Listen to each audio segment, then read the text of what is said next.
시청자 여러분 안녕하십니까? 제이파크 TV입니다. 오늘로서 문재인 정권 임기가 딱 3년이 됩니다.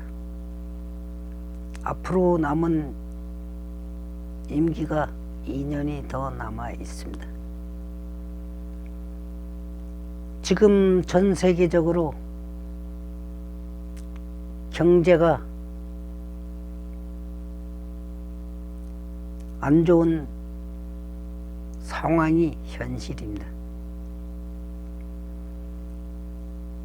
앞으로 더 안 좋아질 확률이 더 높습니다. 왜냐하면 코로나 후유증이 아직 시작도 되지 않았기 때문입니다. 우리 경제는 이미 지난해부터 상당히 다운되어 있었고, 앞으로 코로나 이후에 어려운 지경에 곤경에 빠질 것으로 보입니다.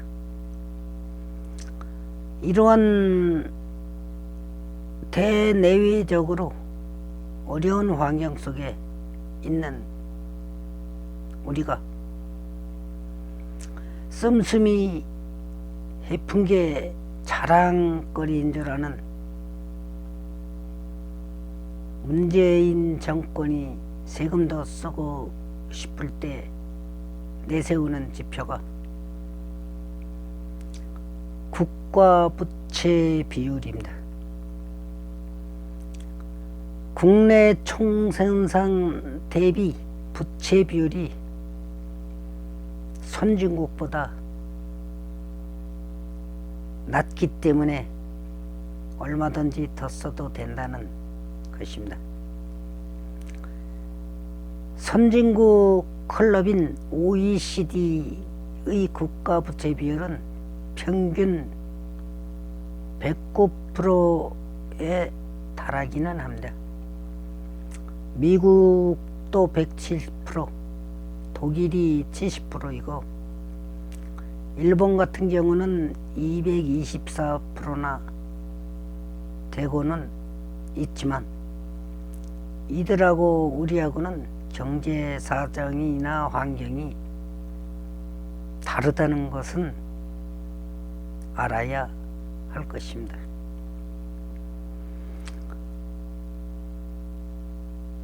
우리는 문재인 정권 들어 급증하긴 했어도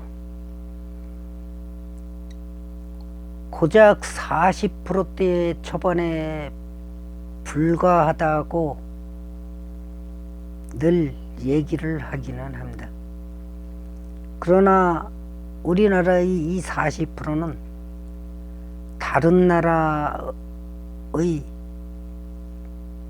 평균 109%와는 또 다른 성격이 있는 것입니다. 무조건 산술적인 논리만을 가지고 국가 재정을 더 빚내도 된다라는 것은 큰 오류를 범할 수 있는 위험한 생각인 것입니다.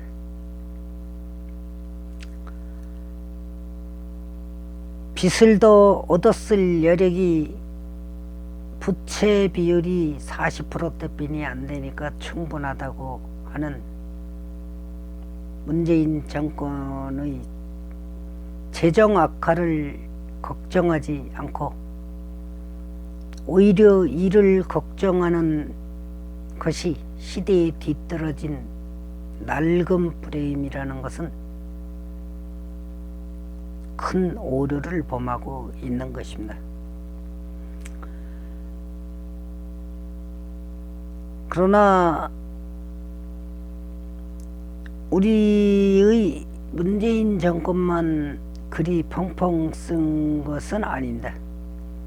세금 펑펑 써도 문제 없다는 것은 동서고금 모든 포퓰리스트의 공통된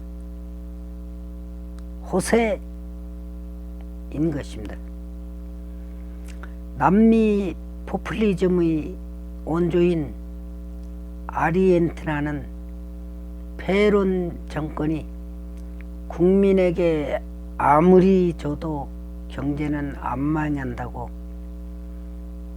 주장하며 경제 붕괴를 우려하면 거짓말로 몰아세워 왔었습니다. 그러나 정작 그 말이 거짓말이었음을 우리는 아르헨티나를 보면은 알 수 있을 것입니다. 문재인 정권의 논리도 다르지 않은 것입니다. 지난 3년간 경제 실정을 숨기려 거짓말을 반복한 것처럼 또 하나의 가짜 뉴스로 실상을 호도하고 있는 것입니다. 나랏빛 걱정 말라는 정부 주장이 거짓인 이유는 차고 넘칩니다. 우선 그림자 부채입니다. 회계상 정부 부채로 잡히진 않지만 결국 정부가 책임져야 할 사실상 나랏빚이 선진국보다 압도적으로 많습니다. 공공기관이나 비영리 공기업 부채 등이 바로 그것입니다. 정부가 자기 예산으로 해야 할 정책 사업을 공기업에 떠넘기는 일이 많았기 때문입니다. 예컨대 한국전력은 탈원전 부담을 떠안는 바람에 지난해 한 해만 빚이 14조 원 늘었습니다. 총 누적 부채는 129조 원에 달합니다. 이런 것들을 더한 공공부분 부채는 GDP의 70% 수준에 육박합니다. 여기에 공무원연금과 군인연금 등 메워넣기 위한 연금 충당 부채까지 합치면 거시적 개념의 국가 부채가 2018년에 이미 GDP의 100%에 도달했습니다. 호주의 64%나 스웨덴의 55%를 훨씬 웃돌고 미국의 136%에 필적합니다. 여기에다 천문학적 가계부채가 시한폭탄으로 도사리고 있습니다. 가계빚을 합친 총부채는 GDP의 236%에 달해 미국의 254%와 비슷합니다. 결코 선진국보다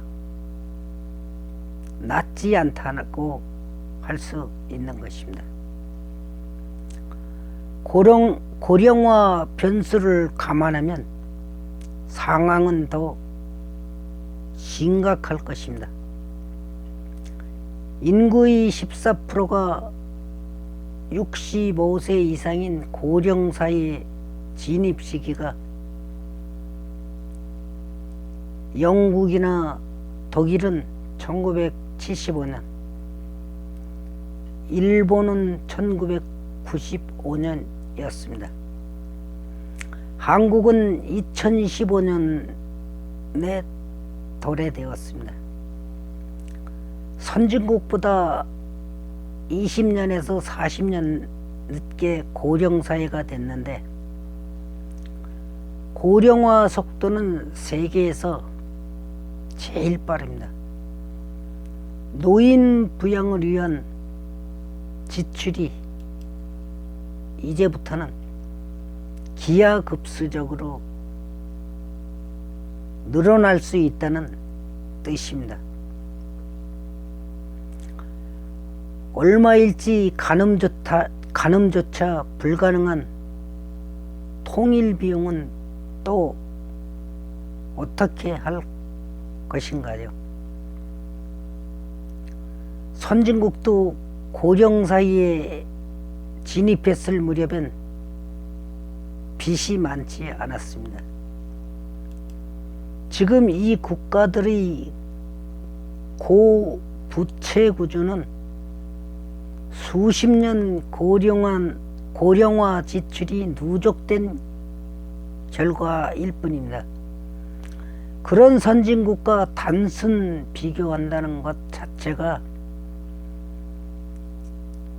억지인 것입니다. 무엇보다 결정적 차이는 기축통화국이냐 아니냐인 것입니다. 미국은 아무리 빚이 많아도 이론적으로는 부도가 날 수 없는 나라입니다. 달러를 찍어내면 되기 때문이죠. 유럽연합이나 일본도 그에 준하는 특권을 누리고 있습니다. 일본은 미국과 무제한 통화스와프 계약까지 맺고 있어 달러 부족이 생길 수 없는 구조입니다. 그런데 한국은 그렇지가 않습니다. 기축통화국이 아닌 나라가 만성 재정 적자에 빠지면 어떤 참사가 벌어지는지 역사가 말해주고 있습니다. 국가 신용도가 떨어지고 환율이 불안해지면서 외국 투자자로부터 기피당하게 됩니다. 외화 자금이 빠져나가고 달러 조달이 어려워지며 신용위기에 몰리게 되기 때문입니다. 20여 년 전 IMF 사태가 이런 구조였던 것입니다. 나라빚은 절대 공짜가 아닙니다. 적자 국채 발행을 늘릴수록 국채 금리가 올라 이자 비용이 늘어나고, 이자를 갚기 위해 더 많이 빚을 내야 하는 악순환에 빠지게 되는 것입니다. 빚이 빚을 부르는 부채의 덫이 되는 것이죠. 급기야 돈을 찍어 세입 부족을 메우려다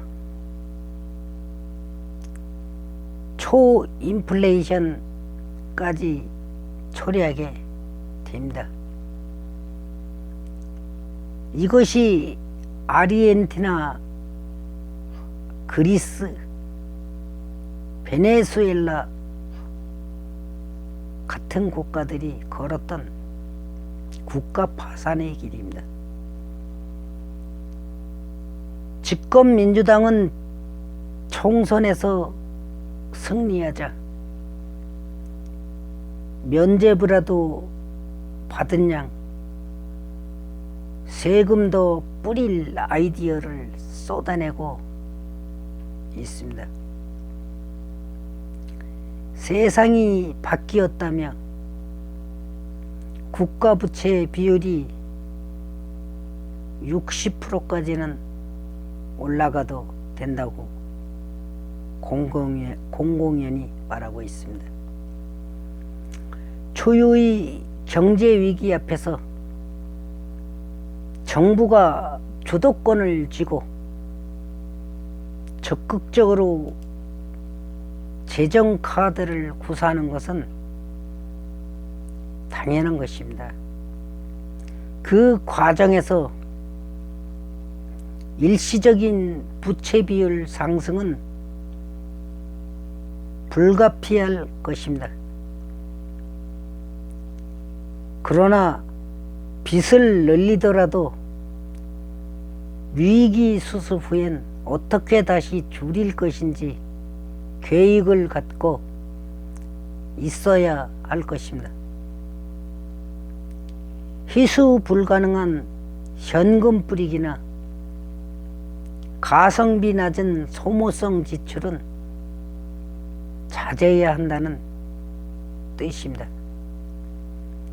나랏빚은 외상값을 미래 세대에 떠넘기는 일종의 후세대 착취라고 볼 수 있습니다.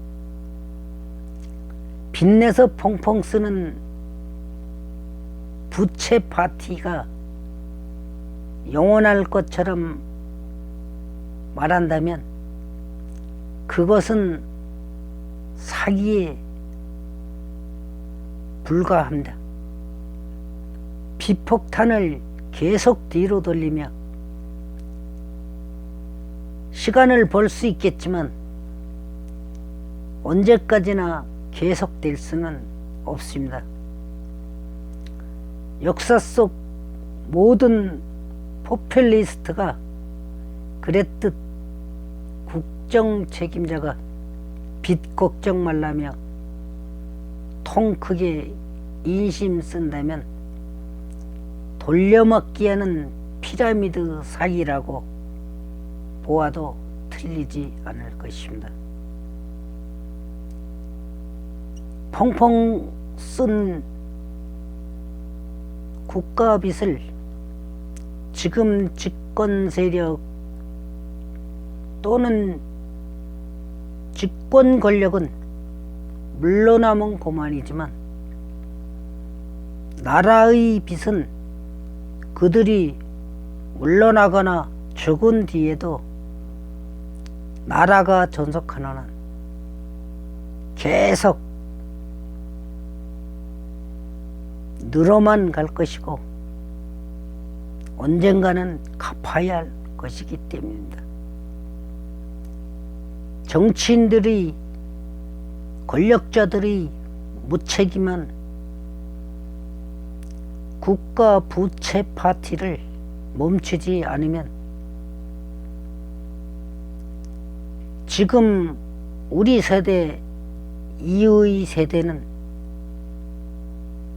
아르헨티나나 베네수엘라가 겪고 있는 경제 고통을 겪을지 않을 수 없다라고 장담할 수 없는 것입니다. 지금을 살아가는 세대는 후세한테 보다 풍요로움을 남겨주도록 노력해야지 후세대에게 짐을 가중시켜서는 안 될 것입니다. 그러기 때문에 권력을 견제할 수 있는 세력이 있어야 합니다. 그런데 지금의 우리나라는 집권 세력을 견제할 세력이 없다는 것이 안타까울 뿐이고 미래 세대의 비운일 것입니다. 시청해 주셔서 감사합니다.